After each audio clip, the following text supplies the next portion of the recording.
Yan. Nagluto siya ng pansit canton. Niluto niya muna yung mga panghalo. Pinawasan muna ng tubig dahil baka malatak. Kaya mamaya pag kinulang sa tubig, ilalagay na lang yung kanyang binawas.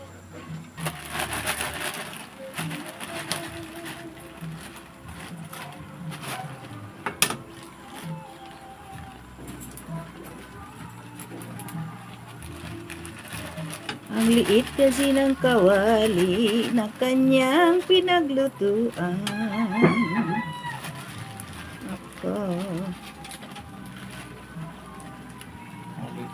Maliit nga po yan. Tapos yung iyong mga panghalo ay na-overcook na po yan. Ganyan lang. Yan. Maliit po ang iyong kawali.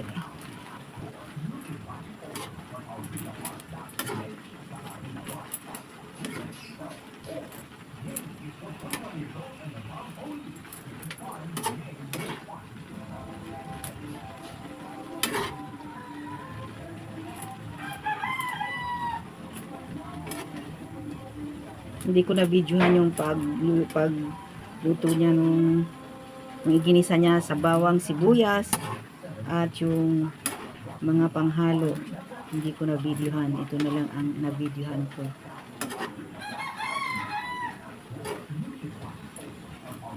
Mikos-mikos na pansit canton. At ayan, inilalagay niya na maya na yan dahil medyo ano yan, oh. Mabilis lang yan na anong yan, sutanghon kasi nakababad na yan sa tubig. Yung canton medyo matagal-tagal yan. Ano yan sa tubig eh, magasto yan sa tubig. Assistant lang ako. Ayan. O diba, kulang yung tubig no. Babalik mo din yan eh.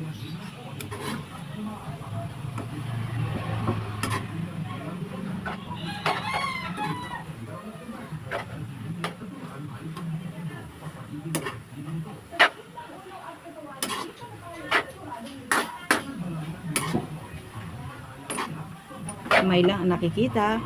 Walang mukha nang nagluluto. Kamay lang. Lagay mo na pa yung tubig. Lagyan mo pa ng tubig na konti.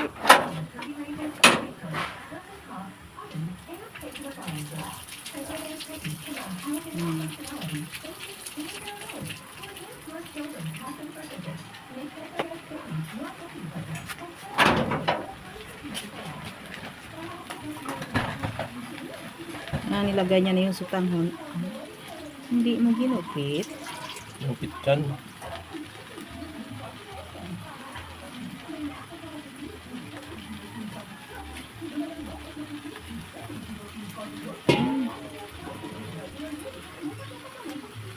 Butog na. Lagyan mo ng tubig pa.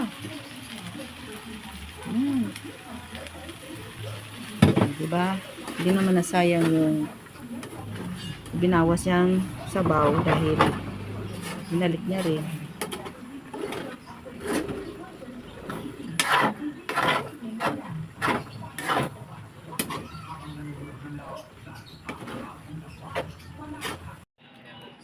Yan na ang nagluto ng aming pansit. Kumakain na.